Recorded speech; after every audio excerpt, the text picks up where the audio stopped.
प्रयाग में महासंगम का आयोजन आज से प्रारंभ हो रहा है। हनुमंत कथा के माध्यम से आज से 3 दिन तक यानी 23 अप्रैल तक प्रतिदिन सायं 4 बजे के बाद बागेश्वर बालाजी की अनुकंपा से हरी इच्छा तक 3 दिवसीय हनुमान कथा का आयोजन होगा। 23 अप्रैल को दिव्य दरबार लगाया जाएगा, वो भी शाम के समय ही लगाया जाएगा। अत्यधिक धूप के कारण इस कथा के आयोजक श्री उदय प्रताप सिंह जी, जो परम वैष्णव हैं, उन्होंने यह दिव्य संकल्प लिया, अभूतपूर्व संकल्प लिया और हमको इस संगम की नगरी में महाकुंभ के बाद पुनः आने का सौभाग्य मिला। हम इस भूमि को दंडवत करके संपूर्ण प्रयागवासी, प्रयागराज, जौनपुर, महोबा, बांदा, रीवा आदि क्षेत्रों के सभी जनों को सायंकाल आज 21 से 22, 23, 3 दिन तक की कथा का सादर आमंत्रण है। अब आपके मन में जो भी खुजली हो सके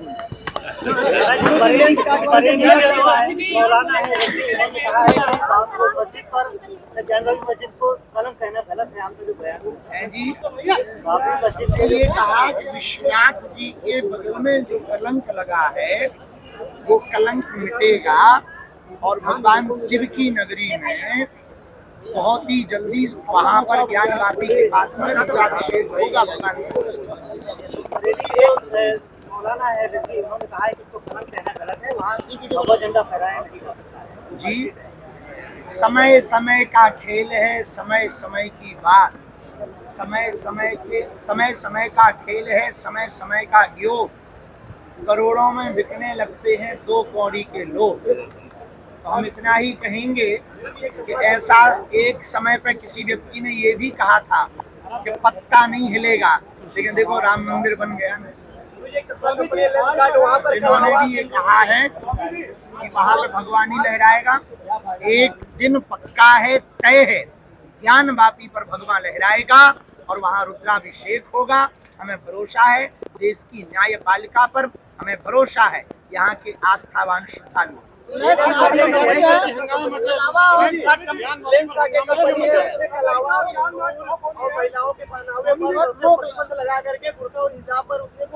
कर्मचारियों के रुद्राक्ष ये मना किया है। हिंदू धर्म के साथ उन्होंने खिलवाड़ कर रहे हैं। हिंदू धर्म के कोई भी टीका, ऐसे लोगों को भारत में रहने की अनुमति नहीं होनी चाहिए, उनको विदेशों में रहने की अनुमति होनी चाहिए। हमारे जितने भी तीर्थ देवालय हैं वहाँ पर मुसलमान भी दुकान खोले हैं, वहाँ मुसलमान भी व्यापार कर रहे हैं। हमारी कथा में भी हो सकता कई लोगों की आसपास दुकानें हों, काशी में तो है ही है। देने वाला कौन? हिंदू। तीर्थों में जाने वाला कौन? हिंदू। जब हम ये भेद नहीं करते तो लेंस कार्ड की कंपनी को ये भेद करना महापाप है। ऐसा करेंगे तो आने वाले दिनों में आपस का मतभेद भारत में बहुत बढ़ेगा, उससे भारत की स्थिति विचित्र होगी। हम उनसे यही कहेंगे सुधर जाओ, नहीं तो आने वाले दिनों में सुधर भी जाओगे, भारत का कानून छोड़ेगा। लव जिहाद को लेके भारत की बात करूँ, लव जिहाद को लेके हमारा क्या? हमारे प्रयागराज बुंदेलखंड की बात करना कटा की बात है। हाँ बोलो।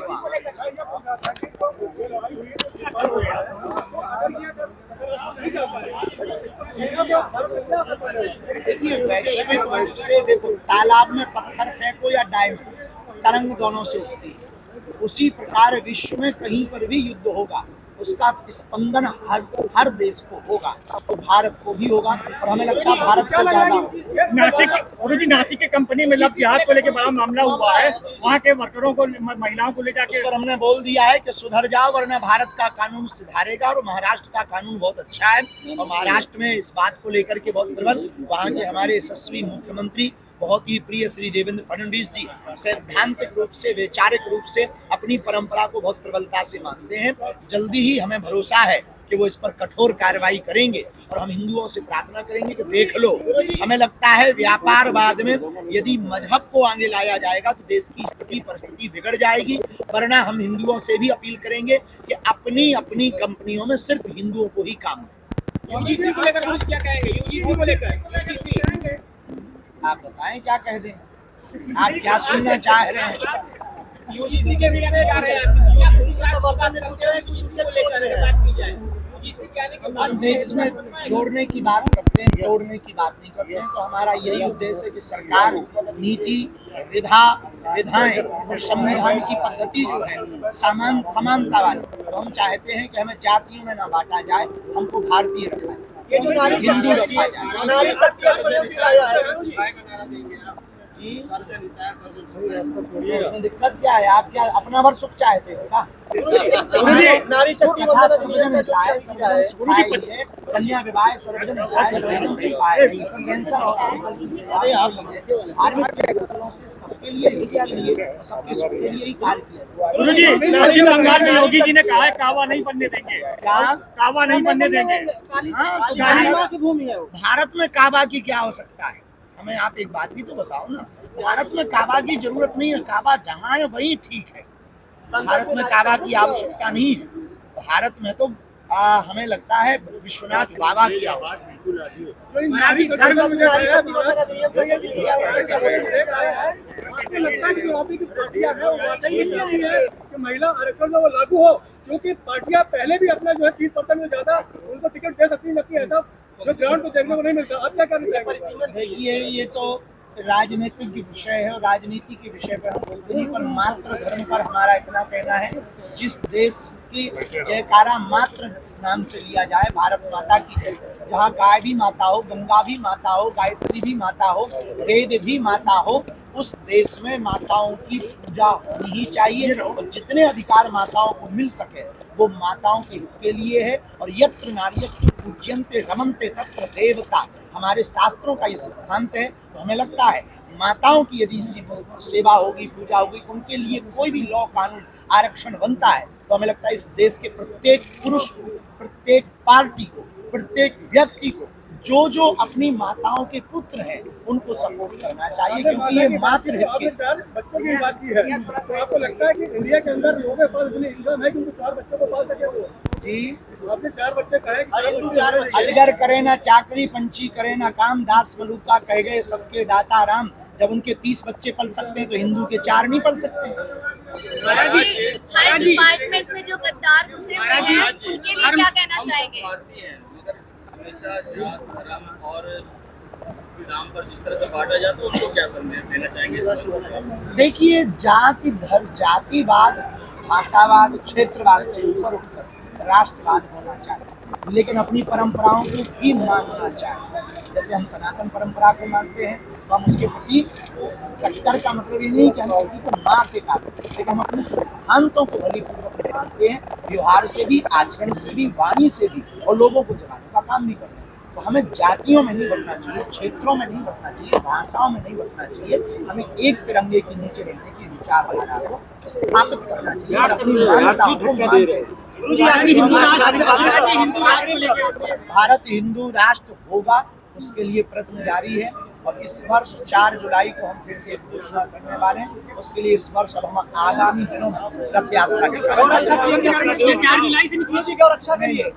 4 जुलाई को इसकी घोषणा की जाएगी, कहाँ निकलेगी, कब निकलेगी।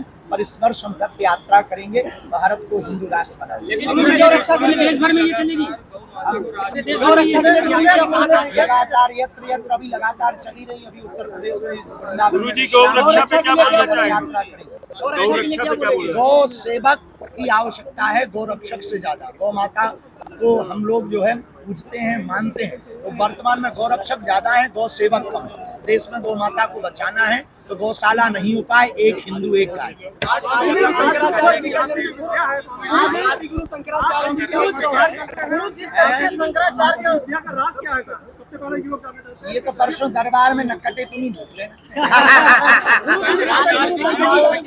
हमारे पास केवल गुरु कृपा है, अध्ययन पे हम भरोसा करते हैं, अध्ययन भी करते हैं, गुरु कृपा है, जो गुरु का प्रसाद है उस पर। लेकिन हमारे वैदिक परंपरा में आदि जगत गुरु शंकराचार्य के पास भी परकाया प्रवेश की विद्या थी, स्वामी रामकृष्ण परमहंस के पास भी विद्या थी, स्वामी विवेकानंद के पास भी वाक सिद्धि की विद्या थी। ऐसे ही हमारे पास, हमारे गुरु के पास थी, तो उन्हीं की कृपा है। आपकी शादी कब होगी? क्या हमें ऐसे देखना चाहिए? गाय माता तो राष्ट्रमाता होनी चाहिए। इसके पहले हम चाहते हैं उत्तर प्रदेश सरकार ने ऐसे मंत्री को गाय को राज्य माता जी एक सवाल महाराज जी, बड़ा महाराज जी, विवाद हो रहा है। प्रचारानंद जी ने जो अभी